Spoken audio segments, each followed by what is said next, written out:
Diane stood at the edge of the drilling platform, staring at the screen that made no sense. The numbers kept changing, climbing higher and higher. 300 meters below the ice, something was burning. Not just warm, burning. Hot enough to melt steel. Hot enough to turn rock into liquid. But the ice above had stayed frozen solid. "This is wrong," he said quietly. Hannah walked up behind him, her boots heavy on the metal floor. She was the boss of the whole colony, the person who made the big decisions. Right now, she looked tired. Wrong how? She asked. Du Yun pointed at the screen. "Water can't burn. Ice can't stay frozen when something this hot is right under it.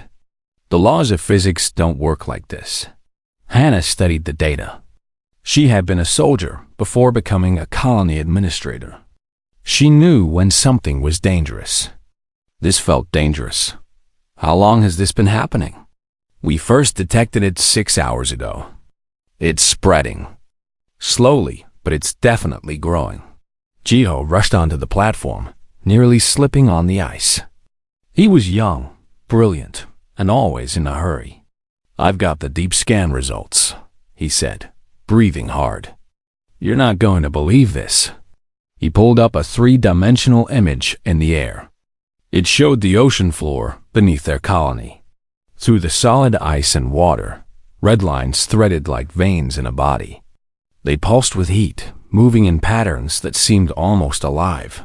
"What am I looking at?" Hannah asked. "Fire," Jiho said. "Actual fire. But it's burning inside solid matter. The ice around it should be steam by now, but it's not. The water should be boiling. It's not. Whatever this is, it's breaking every rule we know." Diane felt cold despite his thick jacket. He had studied rocks and planets his whole life. He had seen volcanic systems, understood how heat moved through matter. This was different. This was impossible. Has anyone else detected this? Hannah asked. The other colonies? The ships in orbit? The Galactic Council has stations everywhere in this system, Jiho said. If we found it, they found it too. As if hearing his words, the communication system beeped. A face appeared on the screen. Not human. The Vaurine representative looked like a tall, thin bird made of crystal. Its voice was musical but cold. Administrator Lee, we have detected the thermal anomaly on your world. Our analysis is complete. And? Hannah crossed her arms. This is a Class 5 spatial anomaly. No species in Council records has survived one. You must evacuate immediately. You have 48 hours. Diane felt his stomach drop. 48 hours to leave their home. Everything they had built here. All their work. What exactly is this anomaly? Hannah asked, her voice steady. Unknown. Our records show similar events on 17 other worlds. All resulted in complete planetary destruction. The physics become unstable. Reality itself breaks down. There is no defense, no solution. Only evacuation. How long do we have before the planet is destroyed? Unknown. Could be days. Could be hours once the cascade begins. Do not waste time seeking answers. Leave while you can. The screen went dark. Jiho looked at Diane, then at Hannah. They're just going to abandon this world? Not even try to understand it? That's what they do, Hannah said quietly. When something is too dangerous, too unknown, they run. That's how they've survived this long. Diane walked to the edge of the platform again. Below, through the clear ice, he could see the ocean. Somewhere down there, impossible fire was burning. His scientific mind wanted to understand it. Needed to understand it. What if we don't leave? He said. Hannah looked at him. What? What if we stay? Study this? The council said 17 worlds were destroyed, but they never said anyone tried to understand why. They just ran. Every time. They ran because they wanted to live, Hannah pointed out. Maybe, Doyen said. Or maybe they died because they ran without understanding what they were running from. Jiho was nodding. The pattern of the fire is not random. I've been watching it.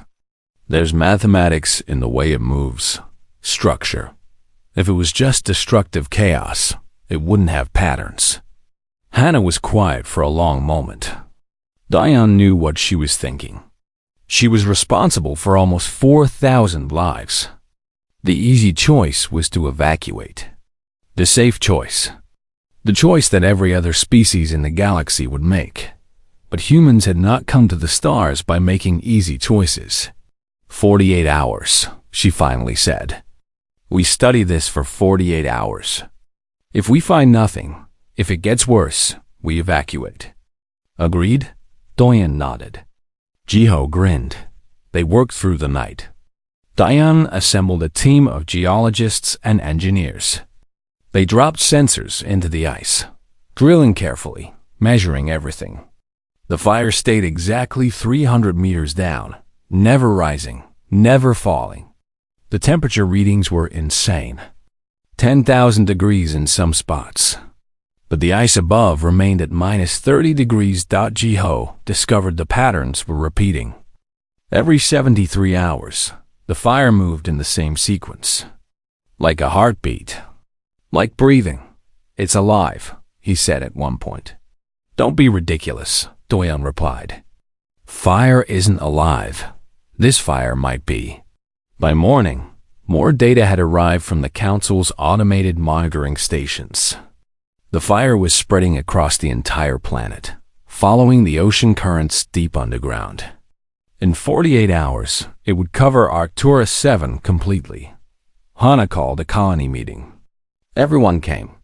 Parents with children, engineers and farmers, scientists and cooks. Nearly 4,000 people packed into the main habitat dome. She didn't lie to them.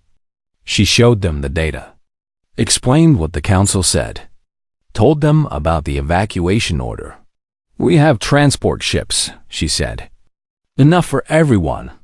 The council will take us to other colonies. We can survive this, but...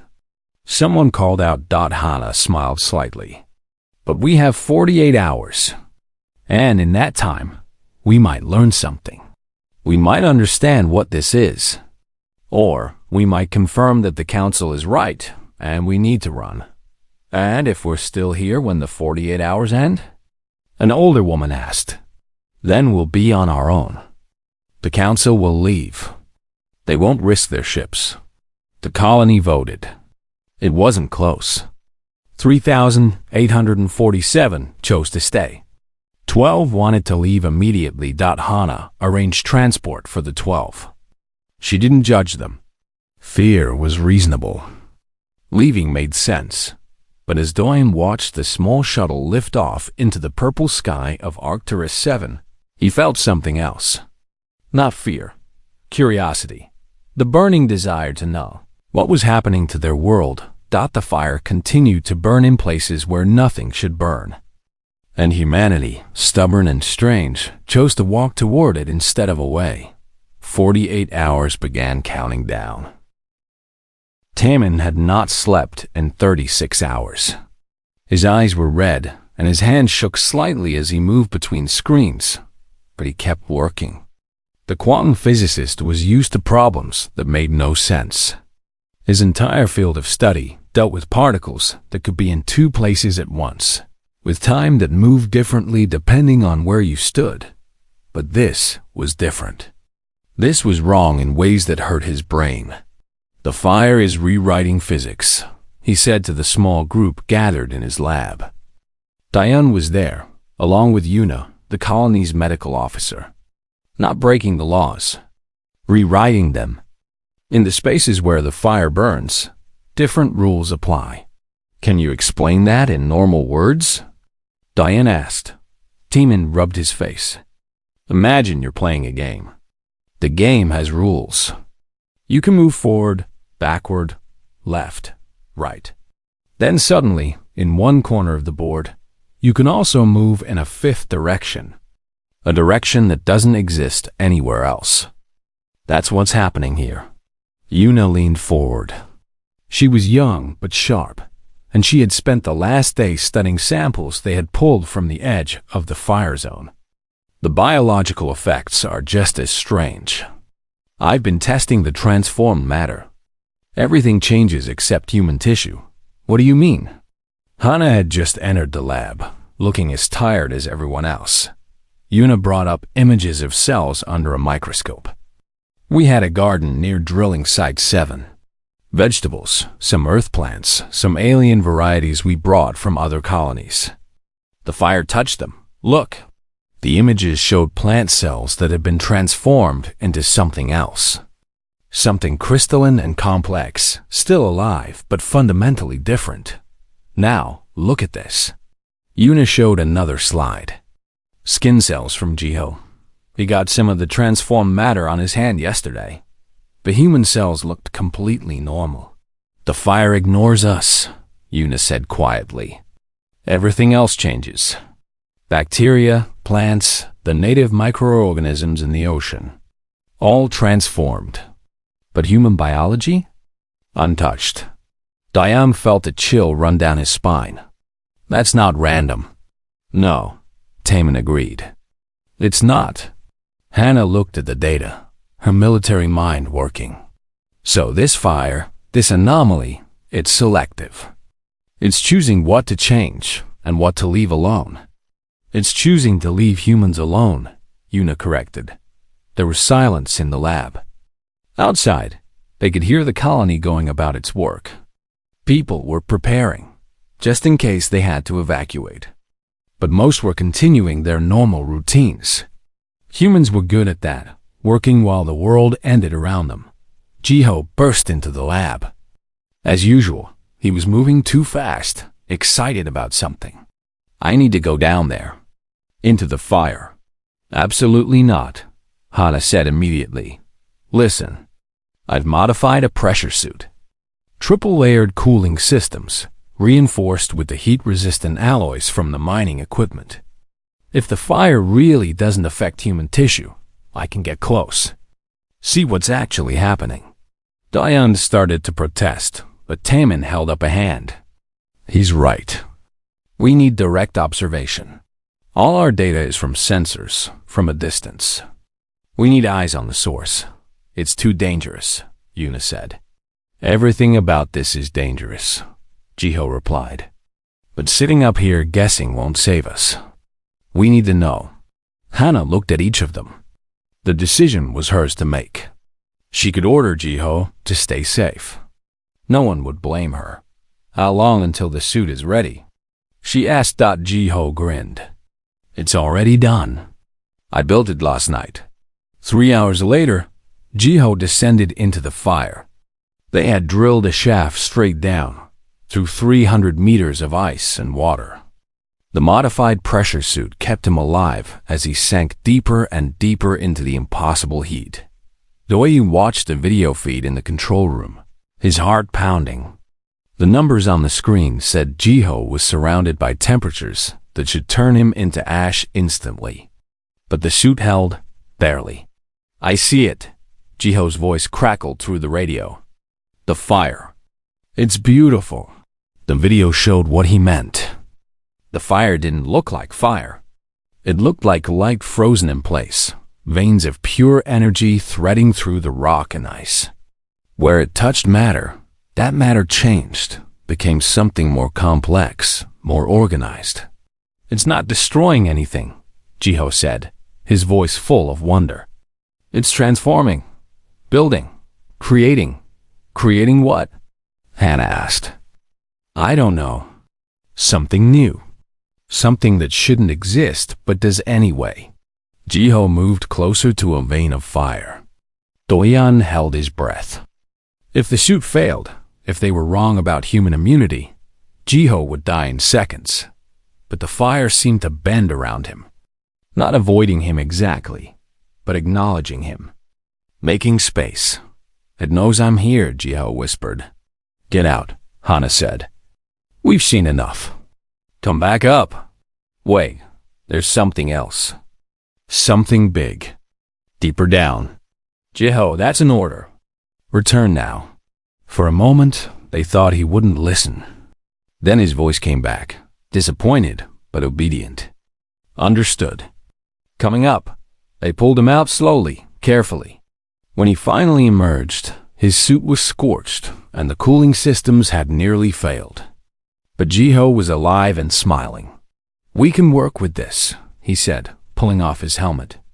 Whatever it is, it's not trying to kill us. It's trying to change things. And it's leaving us alone on purpose. Yuna examined him immediately, checking for radiation, for cellular damage, for anything wrong. She found nothing. Jiho was perfectly healthy. That night, Hana sent their findings to the Galactic Council. She included everything: the patterns, the selectivity, Jiho's successful descent.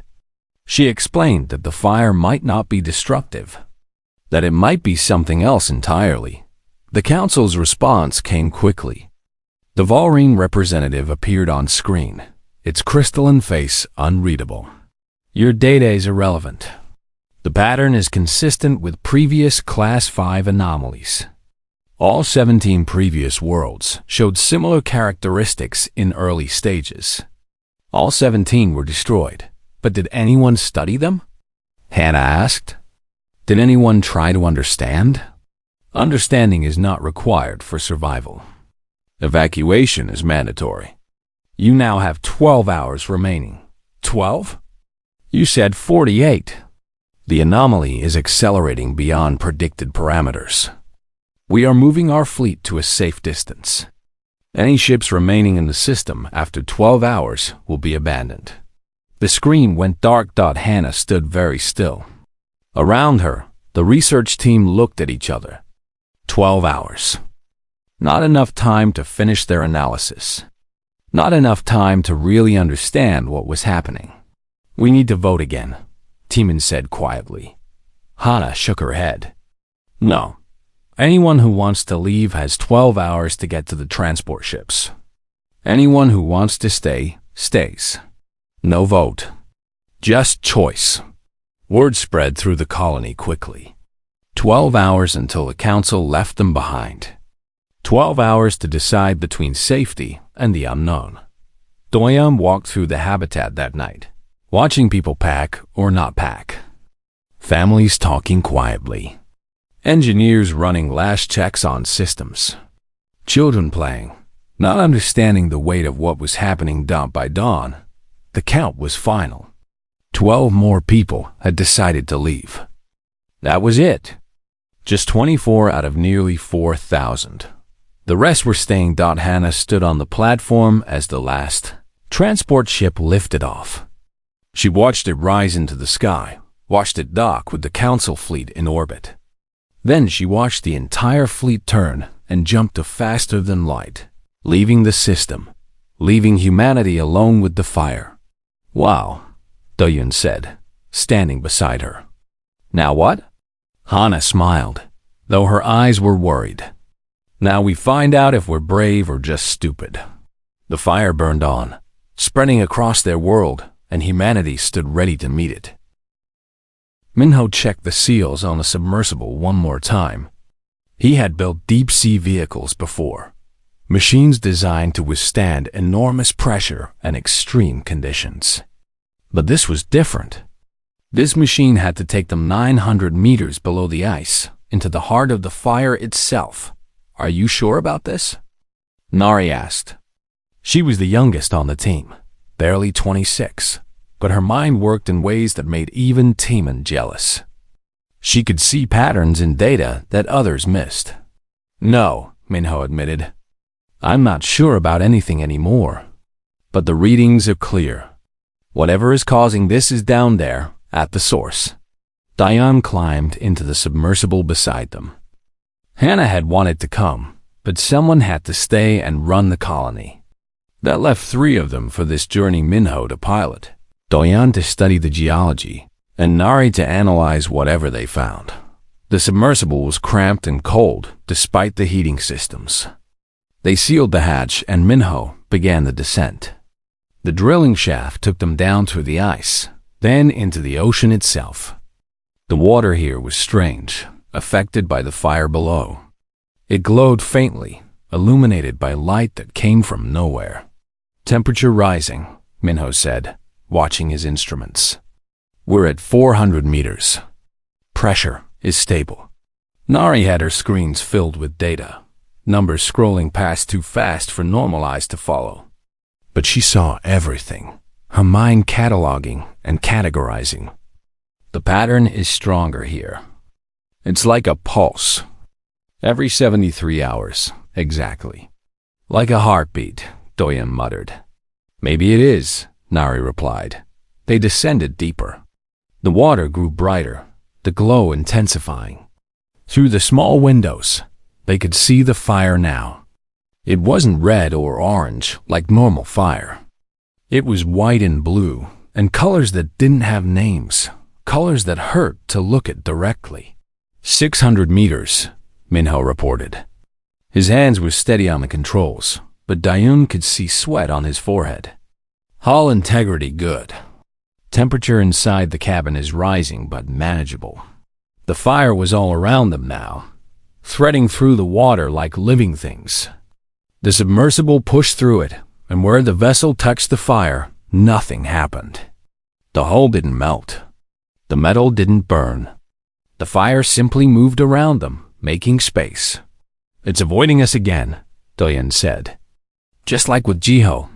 Not avoiding, Nari corrected, her eyes never leaving her screens. Acknowledging. There's a difference. At 800 meters, they saw it. Minho stopped the submersible, and all three of them stared. A structure. Massive, crystalline, impossibly complex.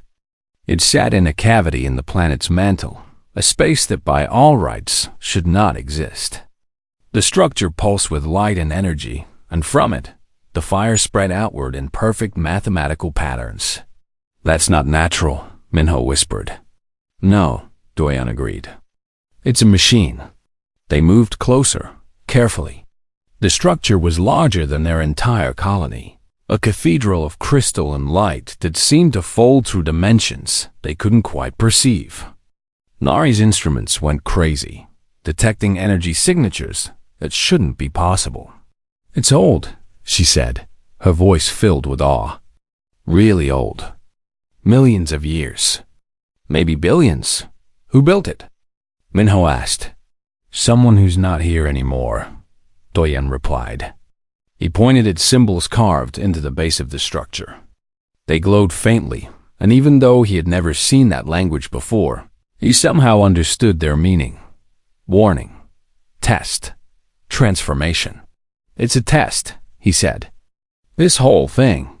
The fire, the patterns, everything. It's testing the planet. Testing for what? Minho asked. Before anyone could answer, the structure responded to their presence. Light flared, and suddenly they were connected to it.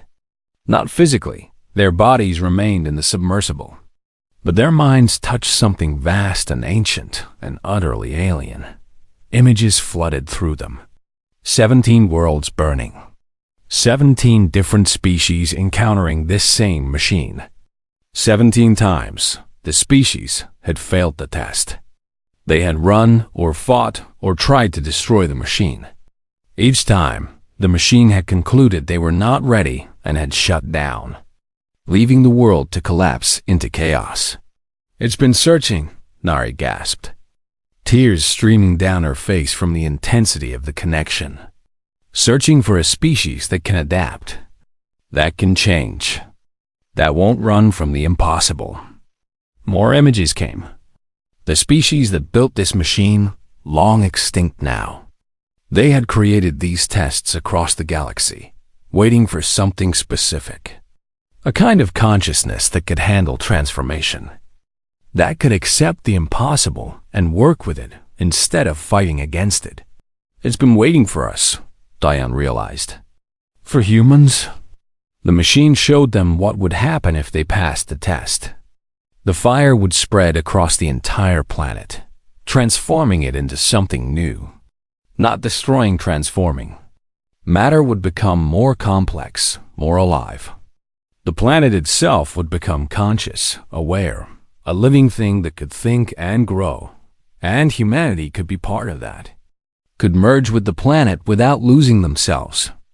Could become something more than they were, but only if they chose it. The machine could not force transformation. It could only offer it. What happens if we refuse? Minho asked the question aloud, and somehow the machine heard him. It showed them. The fire would fade. The machine would shut down. The planet would return to normal. Humanity could continue as they were, unchanged, unaffected. Safe. The connection faded, leaving them gasping in the cramped submersible. For a long moment, no one spoke. They had touched something beyond their understanding, had been offered a choice that no human had ever faced before. "We need to get back," Doyen finally said. "Hannah needs to know about this." The ascent was quiet.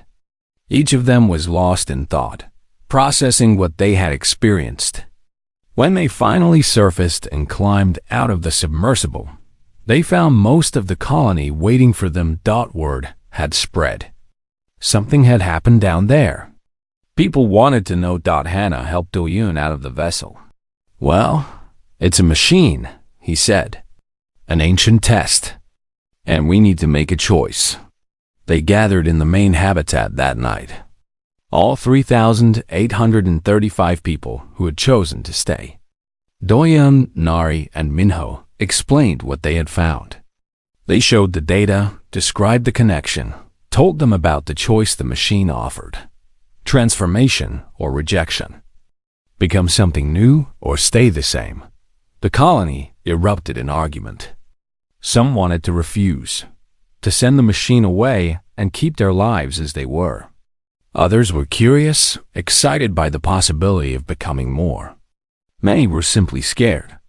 Tammin stood up, quieting the crowd. The Galactic Council has species from hundreds of worlds. They're all stable, safe. They evolved on planets that were kind to them, that didn't challenge them too much. They've been comfortable for so long they've forgotten how to change. He looked around at the faces watching him. "We're different. Humans came from Earth, a world that tried to kill us in every way possible. Ice ages and asteroid strikes and plagues and predators. We should have died 1,000 times over. But we didn't. We adapted. We changed. We became something that could survive anything." Yuna added her voice. "The machine is offering us a chance to evolve again. Not slowly, over millions of years, but now, together, we could become something unprecedented in the galaxy. Or we could die," someone called out. "Yes," Yuna admitted. "We could. This could all go wrong. But doing nothing is also a choice. And humans have never been good at doing nothing." Hannah stood at the front, letting everyone speak. Arguments flew back and forth. Questions were asked and answered. Fears were voiced and acknowledged. Finally, as dawn broke over Arcturus 7, she called for silence. "This isn't a vote," she said. "This can't be.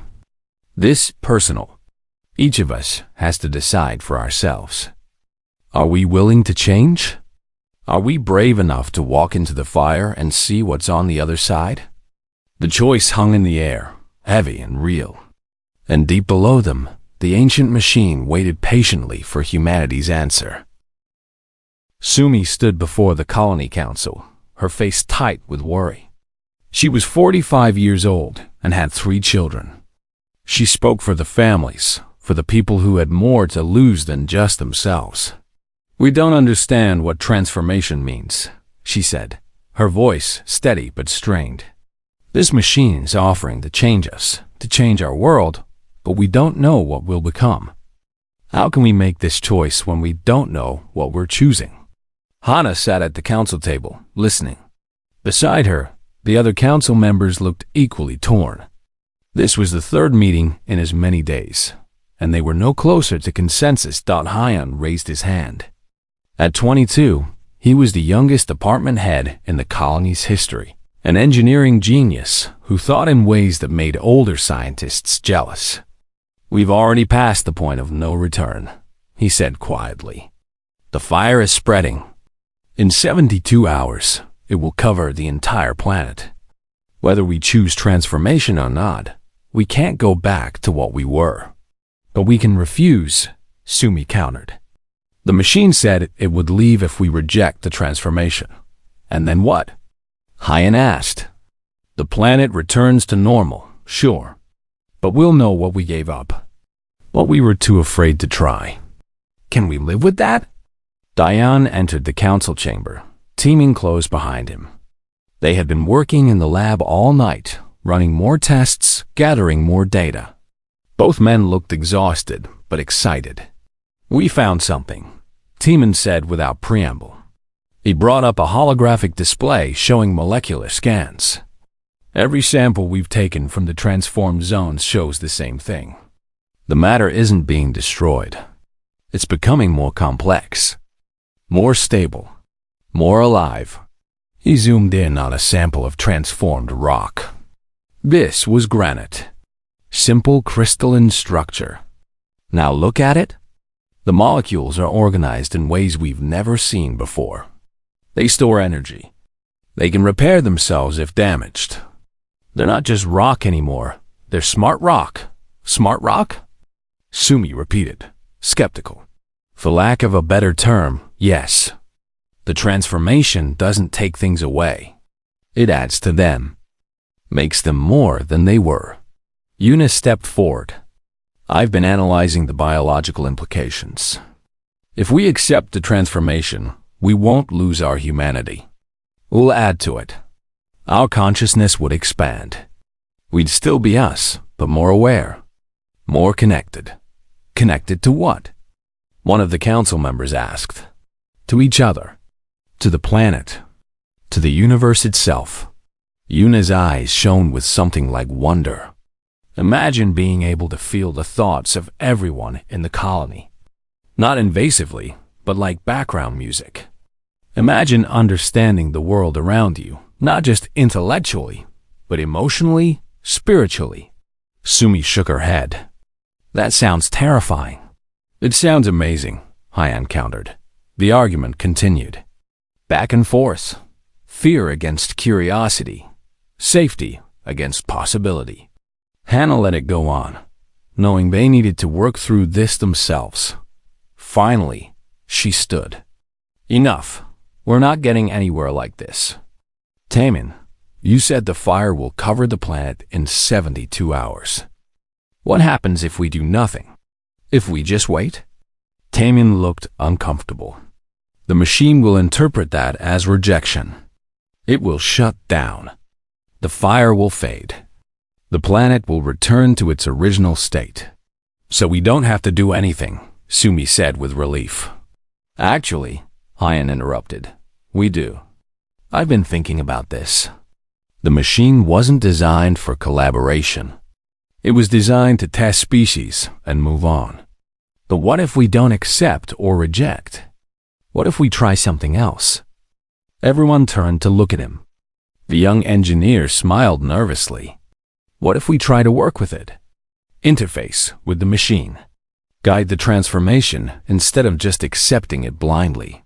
"That's impossible," Tiemann said immediately. "The machine's technology is millions of years more advanced than ours. We can't just plug into it." "Why not?" Hyan asked. "It's technology. Technology can be understood. We've been assuming we have to play by the machine's rules, but humans have never been good at following rules." Diane felt something spark in his mind. "You want to hack an ancient alien machine. I want to collaborate with it," Hyan corrected. "The machine is looking for adaptable consciousness. What's more adaptable than refusing to accept the binary choice it's offering and creating a third option?" The room fell silent. It was a crazy idea. Insane, really. The kind of plan that should never work. But it was also brilliantly human. How would we even start? Hannah asked. Hyan was already pulling up designs. The machine responds to consciousness. We've seen that. When Doyan, Nari, and Minho touched it, it communicated through their minds. So we build an interface that amplifies that connection. Part human technology, part alien structure. A bridge between our way of thinking and its way of thinking. You want to build a bridge to an alien consciousness in 72 hours? Sumi's voice was flat with disbelief. 72 hours is plenty of time, Hyan said with the confidence of someone too young to know better. If everyone helps. Tamin was studying the designs, his scientific mind warring with his skepticism. This shouldn't work. The energy requirements alone are insane. And even if we built it, we have no guarantee the machine would accept the connection. But it might, Doyan said slowly. The machine has been waiting for adaptable consciousness. For someone who would approach the impossible and try anyway. This is exactly the kind of thing it's looking for. Hannah made the decision. We try it. Everyone who wants to help, help. Everyone who doesn't, that's fine too. But we're doing this. The next 72 hours were chaos. The entire colony mobilized. Engineers worked alongside farmers. Scientists collaborated with children. Even Sumi, despite her doubts, contributed ideas about how to make the interface safe for human minds. Hyan directed the construction like a conductor leading an orchestra. Components came together in ways that shouldn't work. Human computer systems merged with transformed matter from the fire zones. Quantum processors interfaced with crystalline structures grown from samples of the ancient machine. Minho built the physical framework. A massive arch near the drilling site where they had first detected the fire. Nari programmed the connection protocols, creating software that could theoretically bridge the gap between human and alien thought. Yuna prepared the medical stations, ready to help anyone whose mind was overwhelmed by the connection. Teaming calibrated the energy systems, trying to prevent the whole thing from exploding or melting or simply failing to work. They worked without stopping. Meals were eaten at workstations.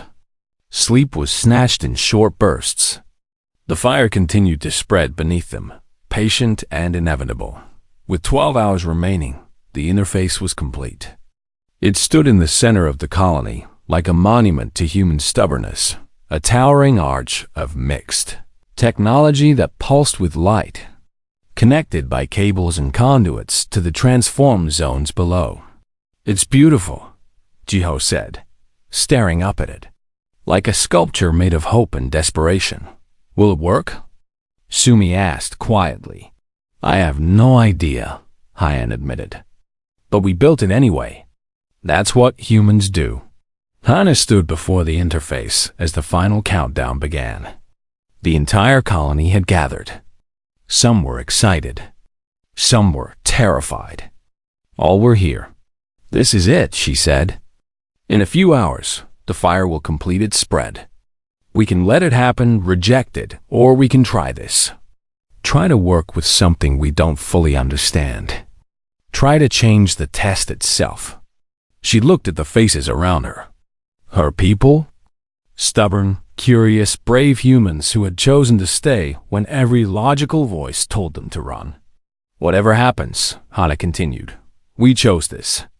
We didn't run. We didn't give up. We saw an impossible problem and built an impossible solution. That's what makes us human.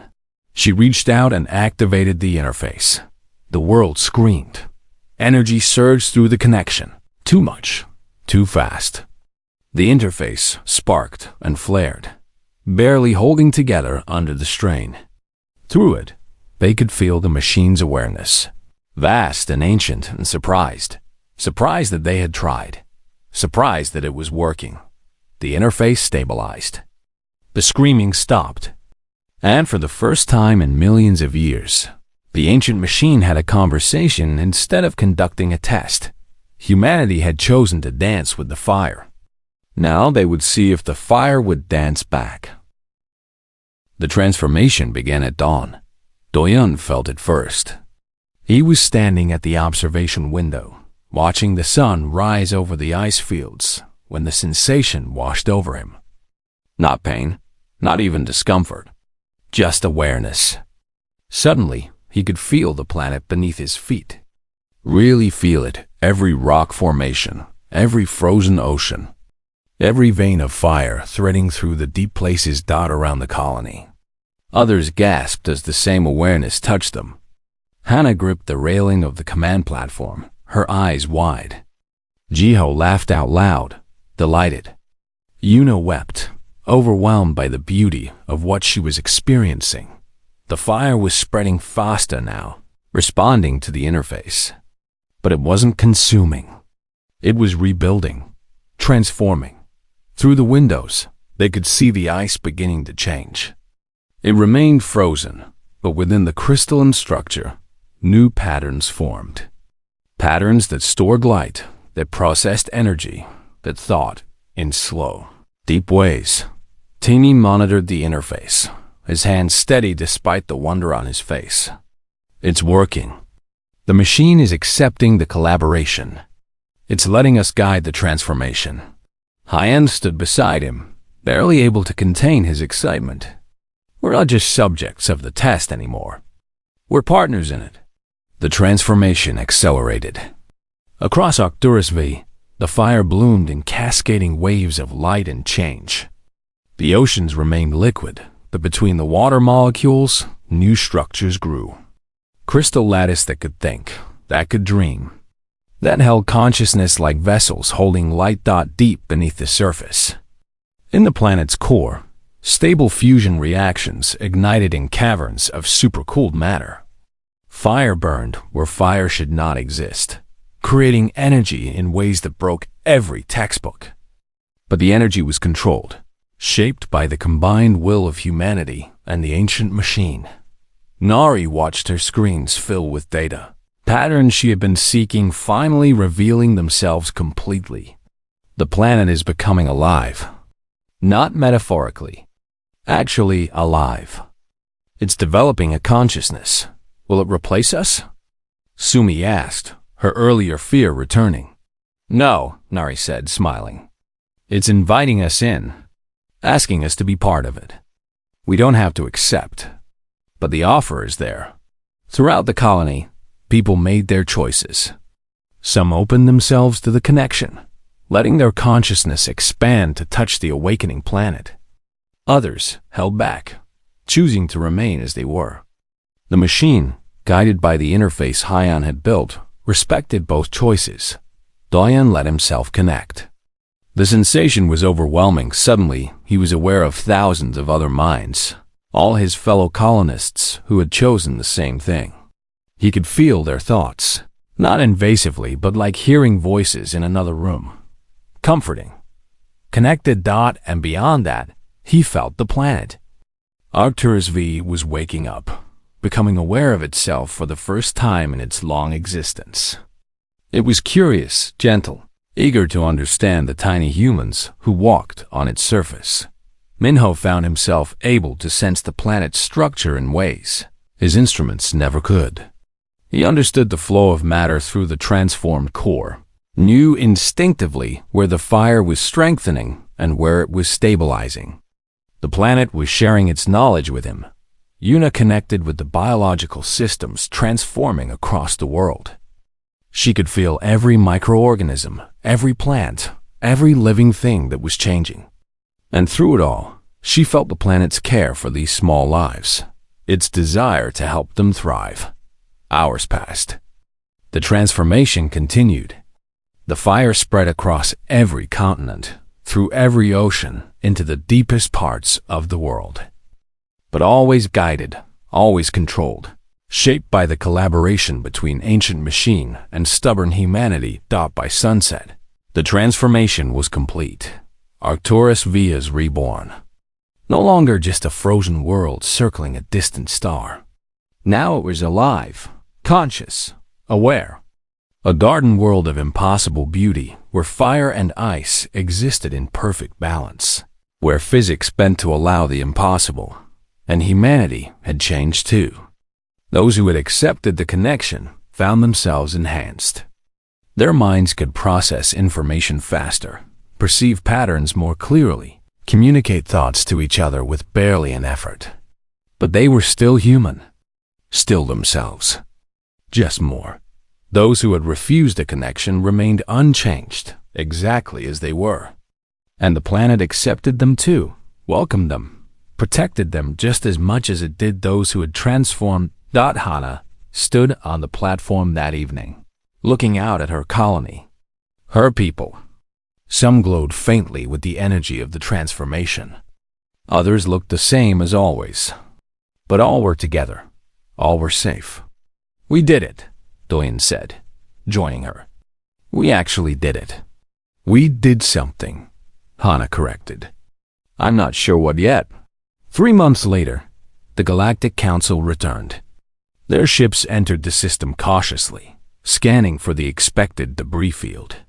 The signs of planetary collapse that always followed a Class 5 anomaly dot instead. They found Arcturus 7 thriving. The Valrine representative requested a meeting with Hana. She met them in orbit, taking the shuttle up to their flagship. The crystalline being stared at her with something that might have been shock. "This is impossible," the Valrine said. "The planet should be destroyed. You should all be dead." "We stayed," Hana replied simply. "We adapted. We thrived." "How?" Hana smiled. "We refused to accept the choice we were given. We made our own choice instead. We worked with the fire instead of fighting it or running from it." She showed them the data, explained the interface, the collaboration, the transformation. The Valrine processed this information in silence. "No species has ever done this," it finally said. 17 worlds, 17 tests, all failed. The pattern was absolute. We believed it could not be broken.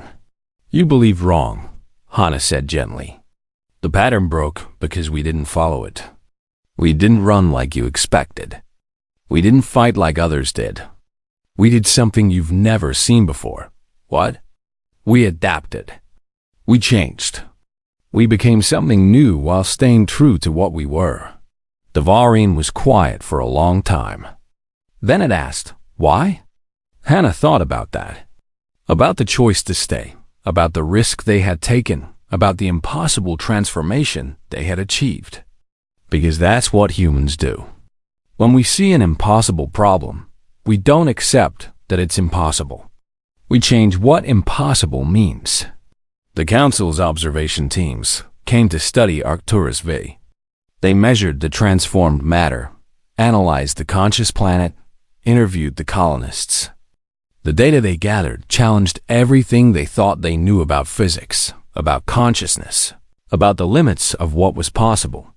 Mingho took some of them down to see the ancient machine. It still pulsed with energy, but now it was connected to the planet's core, integrated into the new systems humanity had helped create. The machine that had been searching for millions of years had finally found what it was looking for. Nari showed them the patterns, the mathematics of transformation that she and Hyan had mapped. The Council scientists were stunned.